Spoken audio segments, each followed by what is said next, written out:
श्री अन्न से बदलेगी किसानों की किस्मत। भारत सरकार द्वारा श्री अन्न के उत्पादन को दिया जा रहा है बढ़ावा। किसानों के हालात और स्थिति को सुधारने के लिए सरकार का प्रयास। किसानों की आय बढ़ाने में मददगार साबित होगा श्री अन्न के उत्पादन। भारत सरकार द्वारा किसानों के हालात और स्थिति को सुधारने के साथ किसानों की आय दोगुना करने के लिए प्रयास किए जा रहे हैं। इनमें से एक प्रयास श्री अन्न को बढ़ावा देना भी है। श्री अन्न को मोटा अनाज भी कहा जाता है। भारत में सदियों तक इस मोटे अनाज की खेती होती रही है। श्री अन्न सेहत के लिए फायदेमंद होता है।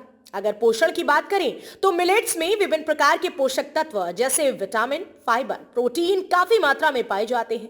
वर्तमान में मानव जीवन शैली से उत्पन्न बीमारियां जैसे मधुमेह, हाई ब्लड प्रेशर, अपच आदि रोगों के लिए यह मोटा अनाज यानी श्री अन्न वरदान साबित होता है। श्री अन्न में 5 प्रमुख अनाज को रखा गया है, जिसमें ज्वार, बाजरा, महुआ, सावा और कोदो है।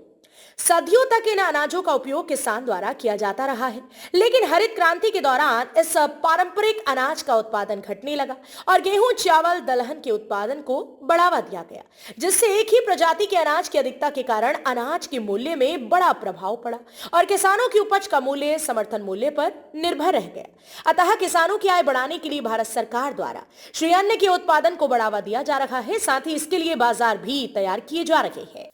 रेस्टोरेंट के माध्यम से भी मोटे अनाज के व्यंजनों को परोसा जा रहा है, जैसे बाजरा बिस्किट, बाजरा लड्डू, बाजरा टिक्की, टोस्टर, उपमा, बाजरा की रोटी, बालूशाही, रागी चकली, सावा खीर, कोदो उपमा, बाजरा बेसन लड्डू आदि, ताकि ज्यादा से ज्यादा लोग श्री अन्न को अपने खानपान में शामिल कर सकें।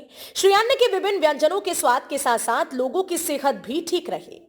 बात करें बुंदेलखंड की तो बुंदेलखंड में पूर्व में भी मोटे अनाज को उत्पादन हो रहा था, बाद में धीरे धीरे कम होता गया। सरकार ने मिलेट्स यानी मोटे अनाज का लक्ष्य रखा ताकि इसका उत्पादन बढ़ सके।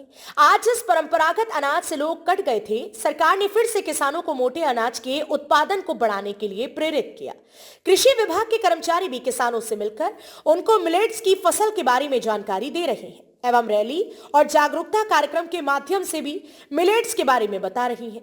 निश्चित ही ये एक अच्छा कदम है। आज सरकार द्वारा इसके उत्पादन, प्रोसेसिंग, मार्केटिंग पर काम किया जा रहा है। साथ ही स्वच्छ की स्थापना ग्रामीण क्षेत्र में करके किसानों की उपज को सीधे बाजार में भेजने के लिए प्रेरित किया जा रहा है।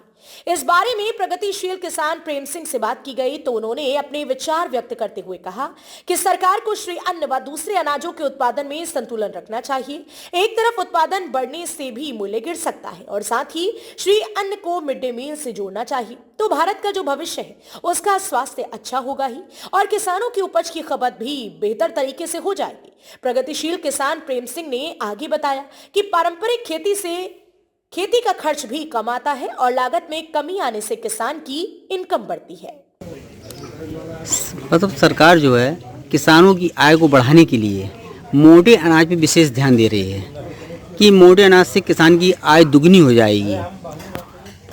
तो ऐसे में आम किसान की अगर बात की जाए तो उसका क्या सोचना है, क्या वास्तव में ऐसा हो सकता है? देखिए, ये तो बात सही है कि मिलेट्स की खेती में रासायनिक उर्वरकों का कम प्रयोग होता है। ऊर्जा बहुत कम लगती है जुताई, बुआई, निराई, गुड़ाई में, और उत्पादन भी ठीक होता है।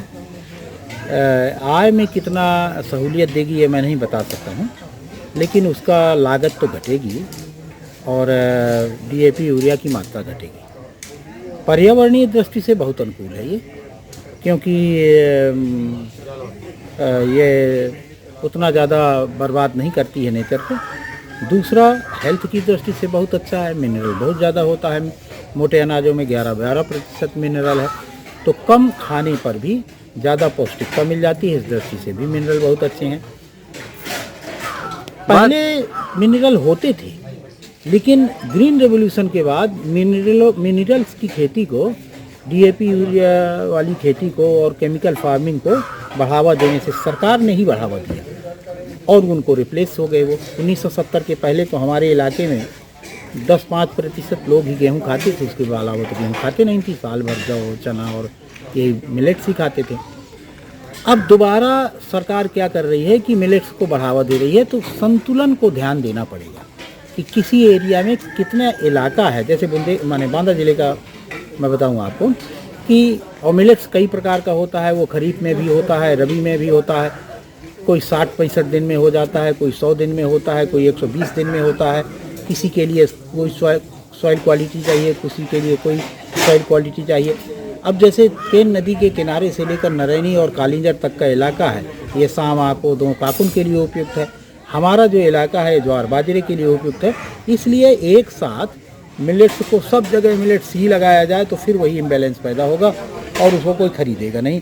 तो वही हाल होगा कि दुबे जी गए थे, चौबे जी गए थे छब्बे जी बनने और लौट के आ जाएंगे दुबे जी बन के, तो मार्केट अगर नहीं मिलेगी।